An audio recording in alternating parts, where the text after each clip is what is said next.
What's up guys, welcome back to your number one FPL channel here in the 254. I am your host doing the most. My name is Eddie. It is a double game week for Luton and Burnley respectively this week. It is not a double most of us would likely to go for, especially for me. I'm not considering getting any double players from these teams. Before we move into our Game Week 7 team review, this is a recap of how I did in Game Week 6. I scored a total of 66 points, getting a small red arrow back into the 1 million mark. Currently, I have an overall points of 366 points, and most likely we are going to improve on that come this Game Week 7. Guglielmo Vicario was my second choice of goalkeeper, who still did not feature into their fixture. Vicario got 2 points as they drew with Arsenal and conceded 2 goals. It was something that I had predicted, and I had him on my bench. Has still lose his first spot as a Brighton goalkeeper. We will get to know about that in the few coming game weeks ahead. On to my defense, and Saliba, Akanji and Stupinian were my starting defenders. I had anticipated for Arsenal to keep a clean sheet in their fixture against Tottenham Hotspurs. Luka Dean and Ben Chilwell were on my bench. Less of me, I expected Chelsea to win that fixture, hence keeping Luka Dean on the bench. It turned out to be different as Luka Dean kept a clean sheet in that fixture. They later on went and won that game 1-0, Ole Watkins scoring his goal opener of the season. Manchester City, in the other hand, kept a clean sheet in their game against Nottingham Forest, winning 2-0. If it was not for Manuel Akanji to be booked, I could have 6 points from him.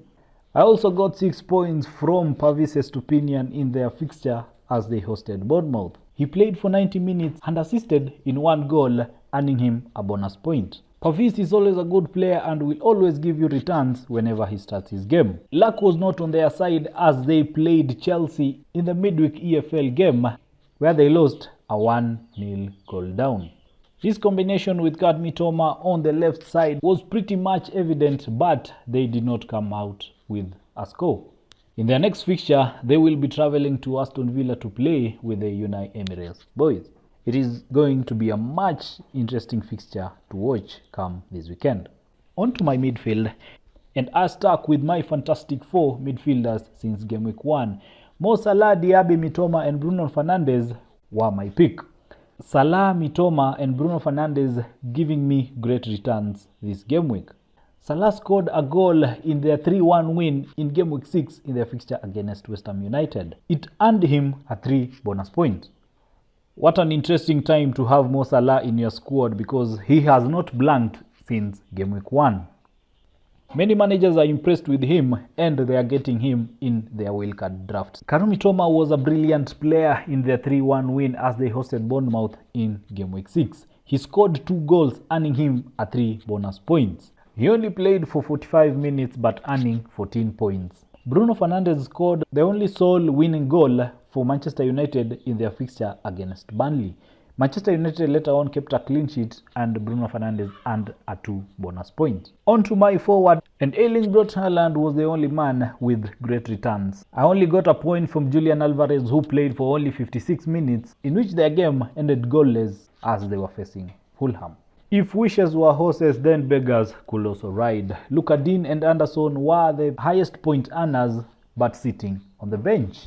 Anderson, who played for 90 minutes and gave an assist in their thrilling 8-0 win against Sheffield United. We have not been seeing Anderson getting minutes in the Newcastle squad. It was a direct entry for me to just put him on the bench. Little did I know. On paper, I have a very good team. I had anticipated for activating my wildcard draft in either Game Week 9 or 10, but as things are going by, I might not even use that chip. According to Ben Crewell's post on Twitter, Manchester City fixtures might be moved into a double come ahead of Game Week 20 or 22. I still have a lot of options in either to use any of those chips. It will be a good move for using your triple captain in either of the Man City players once their double game week has been confirmed. I'm still preparing a chip strategy video. We will discuss on the dates on when to use these chips. But without much ado, let's dive into our Game Week 7 team selection video.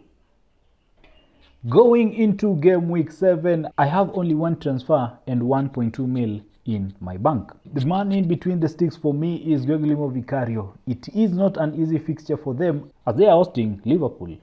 I do not expect so much points from my goalkeepers. Liverpool and Tottenham is going to be an interesting fixture to watch as both of these games are end-to-end. I expect Vicario to come out with big saves from the well-attacking Liverpool side. On to my defense end, Manuel Akanji, William Saliba, Luka Dean and Stupinian will complete my back four. Manchester City this weekend are traveling and they will be playing against Wolves. On paper, it is a very easy fixture for Manchester City. As much as they will come out with a win in that game, I expect Manchester City to keep a clean sheet and get full points from Manuel Akanji. William Saliba is my next choice of defender and they will be traveling also to play against Bournemouth. I still don't understand why Saliba is among the most transferred out players ahead of Gameweek 7. But I guess most managers are just jumping on the bandwagon of getting players that scored highly in Gameweek 6. Later on into the video, we will discuss our possible transfer that we are making ahead of Gameweek 7. Luka Dean, who is at home hosting De Zerbi's men this Gameweek 7. It isn't going to be an easy fixture as we all know Brighton are very much attacking in most of their Premier League games. I don't like fixtures where my defenders are always facing each other. Luka Dean and Pavis Stupinian are playing each other come this Gameweek 7. I am recording this video on Friday afternoon, but I will wait for team news so as to know the favorite player to start in my squad. On to my midfield, and it is my usual fantastic four of Salah, Diaby, Mitoma and Bruno Fernandes.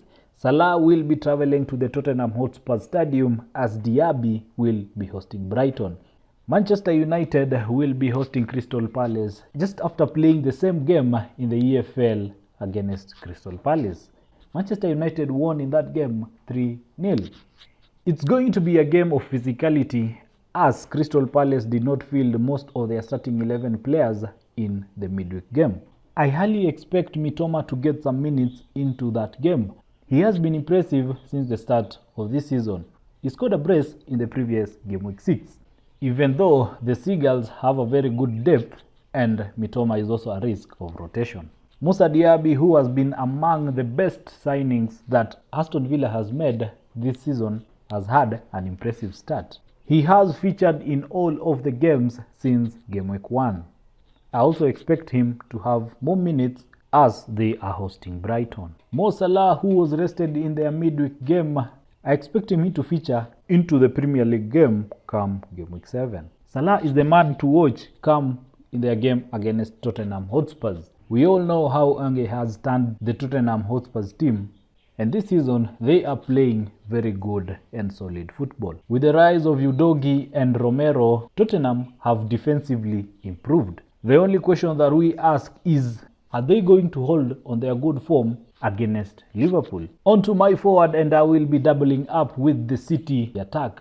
Erling Braut Haaland and Julian Alvarez will complete my forward. Julian Alvarez's good run was cut short after Man City was reduced to a 10-man. Rodrigo received a red card and they had to balance the team. Come Gameweek 7, I expect Julian Alvarez to play full minutes. Erling Braut Haaland went ahead and won for his team the second goal, helping City win in their fixture against Nottingham Forest. On to my substitute, and still Chilwell, Anderson and Edouard will be on the bench. Two of my players sitting on the bench are on the yellow mark, and we still don't know if they will be fit come Gameweek 7. Chilwell was subbed off in their fixture against Brighton midweek. Edouard, who also did not feature in their game against Manchester United. It is not yet confirmed as we are awaiting for the team news later this evening. It is rumored both of them to have suffered an hamstring injury. It will be pretty bad for Chelsea and managers owning Ben Chilwell. On to the next segment, and this is my possible transfer ahead of Gameweek 7. It is such a coincidence it fell under Gameweek 6. This was part of my transfer plans that I had planned to make.